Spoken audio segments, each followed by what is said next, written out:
بسم اللہ الرحمن الرحیم۔ شب بارات کی نفل نماز مغرب کی نماز کے بعد 6 رکعت اس طرح پڑھیں کہ 70,000 حاجتیں بھی ہوں گی وہ بھی اللہ کے فضل سے پوری ہو جائیں گی۔ اس عمل کی مکمل حقیقت اور مستند طریقہ جاننے کے لیے ویڈیو کو اول سے آخر تک مکمل دیکھیے گا۔ محترم ناظرین، یاد رکھیے کہ جو شب برات کی مقدس اور بابرکت رات آتی ہے، اس عظمت والی رات میں مغرب کی نماز کے بعد 6 رکعت نفل نماز خاص طور پر ادا کی جاتی ہے۔ میں آج کی اس اہم گفتگو میں انہی 6 رکعت نمازوں کا مکمل اور مفصل طریقہ بتانے والا ہوں۔ اس ویڈیو کو دیکھنے کے بعد انشاءاللہ عزوجل کوئی دوسرا ویڈیو دیکھنے کی آپ کو قطعی حاجت یا ضرورت نہیں ہوگی، کیونکہ میں ایک ایک نقطے کا مکمل طریقہ بتانے والا ہوں۔ محترم ناظرین، حدیث مبارک کا مفہوم ہے کہ ام المومنین حضرت عائشہ صدیقہ رضی اللہ تعالی عنہ فرماتی ہیں کہ ایک مرتبہ رسول کریم صلی اللہ علیہ وآلہ وسلم میرے ہاں تشریف لائے اور پھر آدھی رات کو آپ صلی اللہ علیہ وآلہ وسلم میرے حجرے سے باہر تشریف لے گئے۔ مجھے فکر ہوئی تھی تو میں بھی آپ صلی اللہ علیہ وآلہ وسلم کے پیچھے نکلی، مگر میں نے اپنی آنکھوں سے آپ صلی اللہ علیہ وآلہ وسلم کو جنت البقیع کے قبرستان میں پایا، جہاں آپ صلی اللہ علیہ وآلہ وسلم تمام مومن مردوں اور مومنوں عورتوں اور اسلام کے شہداء کی بخشش اور بلندی درجات کے لیے گڑ گڑا کر استغفار فرما رہے تھے۔ تو میں نے قریب جا کر عرض کیا، یا رسول اللہ صلی اللہ علیہ وآلہ وسلم، آپ تو اللہ تبارک و تعالیٰ کے خاص کام میں لگے ہیں اور میں دنیاوی حاجت میں ہوں، یعنی آپ کی تلاش میں نکلی۔ پھر رسول کریم صلی اللہ علیہ وآلہ وسلم واپس تشریف لایا اور نہایت شفقت سے فرمایا، عائشہ، کیا تمہیں معلوم ہے کہ میرے پاس جبرائیل امین حاضر ہوئے اور انہوں نے عرض کیا کہ یہ شعبان کی 15ویں رات ہے اور اللہ رب العزت اس رات قبلہ بنی کلب کی بکریوں کے بالوں کی تعداد کے برابر گناہگار لوگوں کو دوزخ سے آزاد فرماتا ہے، مگر یاد رکھو کہ اس رات بھی اللہ تبارک و تعالی مشرک کینہ رکھنے والے، یعنی دل میں بغض چھپانے والا، پاجامہ یا لباس ٹخنوں سے نیچے تکبر کے ساتھ رکھنے والا، اپنے بوڑھوں ماں باپ کو ستانے والا اور ہمیشہ شراب پینے والے کی طرف نگاہ کرم نہیں فرماتا۔ ناظرین، اب یہاں ایک لمحے کے لیے رک کر اپنے گربان میں جھانک کر سوچئے، کیا ہم ان بد نصیبوں میں تو شامل نہیں جن کی دعائیں اور فریادیں آج کی اتنی بڑی رات میں رد کر دی جائیں گی؟ اس لیے میری گزارش ہے کہ ویڈیو کا ہر حصہ بہت غور سے سنیے گا، کیونکہ آگے میں وہ خاص وظائف اور دعائیں بتاؤں گا جو اللہ تبارک و تعالیٰ کے حکم سے آپ کی تقدیر بدل سکتی ہیں۔ یاد رکھیے کہ یہ رات بخشش کی تقسیم کی رات ہے اور اس رات کا ایک ایک لمحہ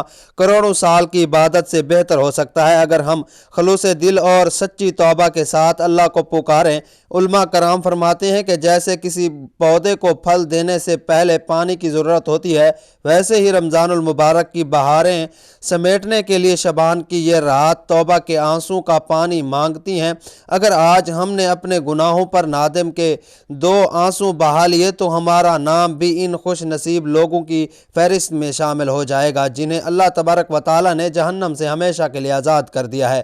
اس مبارک رات کی ایک اور عظیم خاصیت یہ ہے کہ اس میں رزق کے فرشتے زمین پر خصوصی طور پر اترتے ہیں اور ہر اس گھر پر برکتوں کا سایہ کرتے ہیں جہاں تلاش اور ذکر الہی ہو رہا ہوتا ہے۔ اس لیے اپنی چھتوں اور گھروں کو گندگی سے پاک صاف رکھیں اور اپنے دل کو حسد اور کینے سے پاک کر لیں۔ یاد رکھیں کہ 15 شعبان کی رات دراصل 14 شعبان کا دن گزرنے کے بعد جو رات آتی ہے وہی رات 15 شعبان کی ہوتی ہے، کیونکہ اسلامی کیلنڈر میں مغرب کے وقت ہی تاریخ بدل جاتی ہے۔ اس لیے اسلامی مہینے میں 15 شعبان کی جو رات آتی ہے اس رات کو شب برات کہا جاتا ہے، یعنی گناہوں سے برات کی رات۔ مغرب کے وقت سے ہی یہ رات شب برات کی مبارک رات شروع ہو جاتی ہے۔ اب اس رات میں مغرب کی نماز کے بعد 6 رکعت نفل نماز ادا کی جاتی ہے اور یہ عشاء کی نماز سے پہلے ادا کرنا افضل ہے۔ تو وہ 6 رکعت کس طرح سے اور کن نیتوں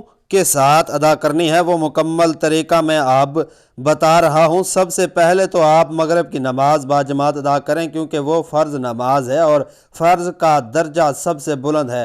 فرض نماز کے ساتھ ساتھ سنتیں ادا کریں اور پھر نوافل ادا کریں۔ جب آپ ان سے فارغ ہو کر یعنی ان نماز کو ادا کرنے کے بعد اب اطمینان ہو جائے اور دل کو سکون مل جائے تو مصلی پر کھڑے ہو جائیں۔ کھڑے ہونے کے بعد 6 رکعت نماز نفل آپ کو ادا کرنی ہے، اور یاد رکھیں کہ وہ بھی 2 رکعت کر کے ادا کرنی ہے، یعنی پہلے 2 رکعت پڑھنی ہے، پھر سلام پھیرنا ہے، پھر 2 رکعت پڑھنی ہے، پھر سلام پھیرنا ہے، اور پھر آخر میں 2 رکعت پڑھنی ہے، پھر سلام پھیرنا ہے۔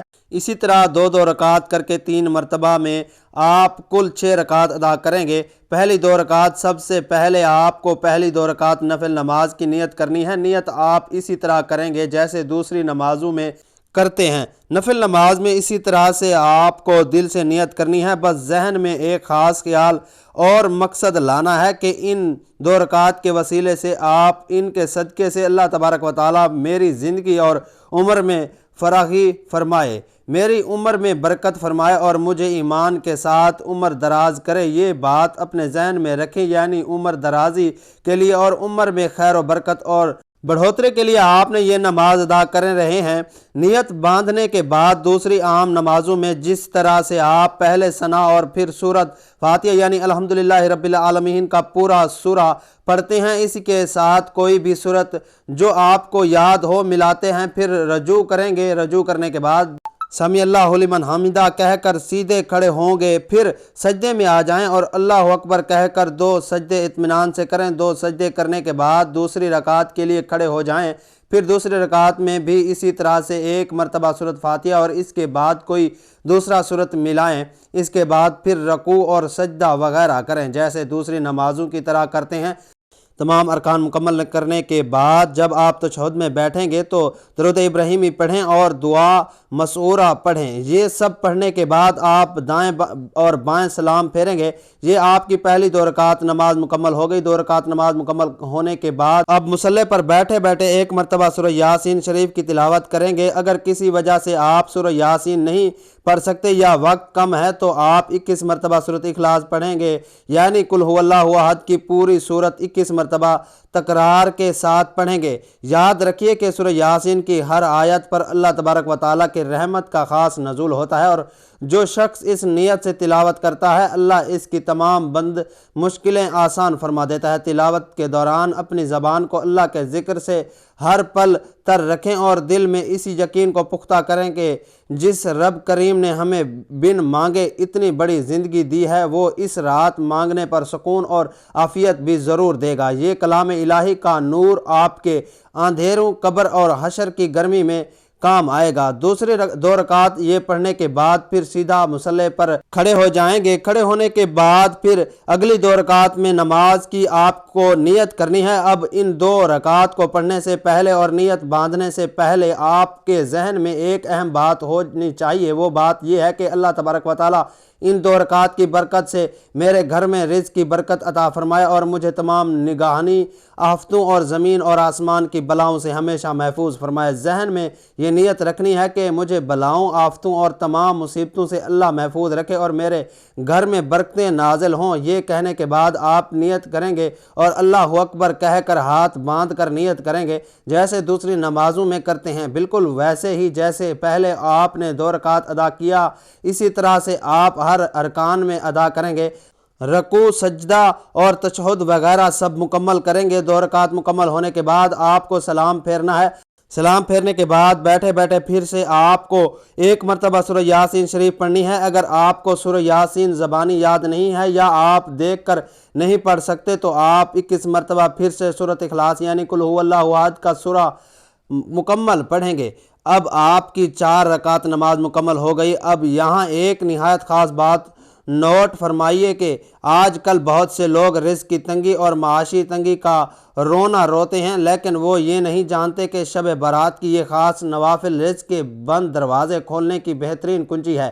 اس لیے آخری 2 رکعت پوری توجہ اور یکسوئی کے ساتھ نیت کیجیے گا، کیونکہ دنیا کا کوئی بھی دروازہ ایسا نہیں ہے جو اللہ کے کرم کے در سے بڑا ہو۔ آج کی رات بادشاہ ہو یا فقیر، سب ایک ہی صف میں کھڑے ہو کر اسی رب سے مانگتے ہیں جو ہماری شہ رخ سے بھی زیادہ قریب ہے۔ اپنے گناہوں کے بوجھ کو توبہ سے ہلکا کرنے اس سے بہتر سنہری موقع دوبارہ نہیں ملے گا۔ تیسری، آخری اور 2 رکعت، اب لاسٹ کے جو 2 رکعت نماز بچے ہوئے ہیں، ان آخری 2 رکعت میں آپ کو اپنے ذہن میں یہ ارادہ کرنا ہے کہ اللہ تبارک و تعالیٰ مجھے دنیا میں صرف اور صرف اپنا محتاج بنائے اور دوسروں کا محتاج کبھی نہ بنائے۔ مجھے ہر طرح کی محتاجگی، غریبی اور مفلسی سے اللہ تبارک و تعالیٰ ہمیشہ محفوظ رکھے اور صرف اپنا محتاج بنائے، کسی غیر اور دشمن کا محتاج نہ بنائے۔ یہ ذہن میں رکھنے کے بعد آپ نے نماز کی نیت کریں گے، بالکل پہلے کی طرح نیت کی میں نے 2 رکعت نفل نماز واسطے اللہ تبارک و تعالیٰ کے منہ میرا کعبہ شریف کی طرف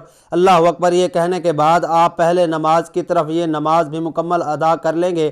جیسے دوسری نماز ادا کرتے ہیں ویسے ہی یہ دونوں رکعت اطمینان سے ادا کریں گے، پھر سلام پھیریں گے۔ سلام پھیرنے کے بعد پھر سے آپ کو اگر سورہ یاسین یاد ہے تو پوری پڑھیں گے، اگر سورہ یاسین یاد نہیں ہے تو قل هو اللہ احد کا جو سورہ ہے یہ 21 مرتبہ دوبارہ پڑھ لیں۔ اب آپ کی الحمدللہ 6 رکعت نماز مکمل ہو گئی۔ یہ 6 رکعت نماز مکمل ہونے کے بعد آپ کو دعائے نصف شعبان نہایت ادب سے پڑھنی ہے۔ اگر آپ کو دعائے نصف شعبان خود یاد نہیں ہے تو آپ کسی سے سن بھی سکتے ہیں اور موبائل میں بھی دیکھ کر پڑھ سکتے ہیں۔ دعائے نصف شعبان یہ برکتوں والی دعا پڑھنے کے بعد یا کسی سننے کے بعد جب آپ نے مکمل پڑھ لیا یا پھر سن لیا تو آپ سننے کے بعد اپنے ہاتھ رب کے حضور اللہ تبارک و تعالیٰ کے حضور پھیلا کر دعا کریں گے۔ دعا میں ان 3 چیزوں کے بارے میں خاص طور پر ذکر کریں گے کہ یا رب العالمین، ان نمازوں کی برکت سے اور شب برات کی عظمت کی برکت سے میری عمر درازی بالخیر عطا فرما اور میری عمر کے ہر لمحے میں برکت عطا فرما۔ اس کے بعد رو کر دعا کریں گے یا الہ العالمین، ان 6 رکعت نفل نماز کی برکت سے میرے گھر میں برکتیں اور رحمتیں نازل فرما اور مجھے تمام آفتوں بلاؤں اور تمام دنیاوی مصیبتوں سے ہمیشہ محفوظ فرما۔ اس کے بعد یہ دعا کریں گے یا الہ العالمین، ان نمازوں کی برکت سے مجھے لوگوں کی محتاجگی، غریبی اور مفلسی سے بچا کر غنی اور محفوظ فرما۔ اب ناظرین، وہ خاص گھڑی ہے جس کا ہم سب کو سال بھر کا انتظار تھا، یعنی دعا کی قبولیت کا وہ لمحہ جب رب کی رحمت جوش میں ہوتی ہے۔ جب آپ یہ سب اعمال پڑھ لیں تو اپنے ہاتھ پھیلا کر اپنے تمام پچھلے گناہوں کی سچی معافی مانگیں اور اپنی اس ذاتی مشکل کا ذکر کریں جو برسوں سے حل نہیں ہو رہی۔ یقین مانیے کہ جو تڑپ کر اور رو کر اس رات مانگتا ہے، اللہ اسے کبھی خالی ہاتھ اور محرومی نہیں لوٹاتا۔ اللہ تبارک و تعالیٰ کی رحمت کے خزانے بہت وسیع ہیں اور وہ تو خود چاہتا ہے کہ اس کا عاجز بندہ اس سے مانگے۔ اللہ کی رحمت آج پکارتی ہے کہ کوئی بخشش مانگنے والا کہ میں اسے بخش دوں، ہے کوئی تنگ دست مانگنے والا کہ میں اسے شفا دوں، ہے کوئی اپنی پریشانیوں کا حل مانگنے والا کہ میں اس کی مشکل ٹال دوں۔ آج کی یہ لمبی رات اور آپ کے سجدے آپ کے آنے والی پوری زندگی کو آسان اور خوشحال بنا سکتے ہیں۔ اس لیے اپنی دعا پوری امت مسلمہ کو اور خاص طور پر ہمیں بھی اپنی دعاؤں میں یاد رکھے گا۔ اس کے بعد آپ جو بھی آپ کے ذہن میں ہو، جو بھی آپ کے دل میں تمنا ہو، وہ دعا اللہ تبارک و تعالیٰ سے مانگے۔ انشاءاللہ عز و جل ان نمازوں کی برکت سے آپ کی تمام حاجتیں اور مرادیں بھی پوری ہوں گی اور اللہ تبارک و تعالیٰ آپ پر اپنی خاص رحم و کرم بھی فرمائے گا اور رزق کی برکتیں بھی نازل فرمائے گا۔ میری دعا ہے کہ اللہ تبارک و تعالیٰ میرا سنانا اور آپ کا سننا اپنی بارگاہ الہی میں قبول اور منظور فرمائے، آمین یا رب العالمین۔ ناظرین، تمام حضرات کمنٹس باکس میں اللہ تعالیٰ کے 99 ناموں میں سے کوئی ایک نام عقیدت سے ضرور ٹائپ کریں۔ اللہ حافظ۔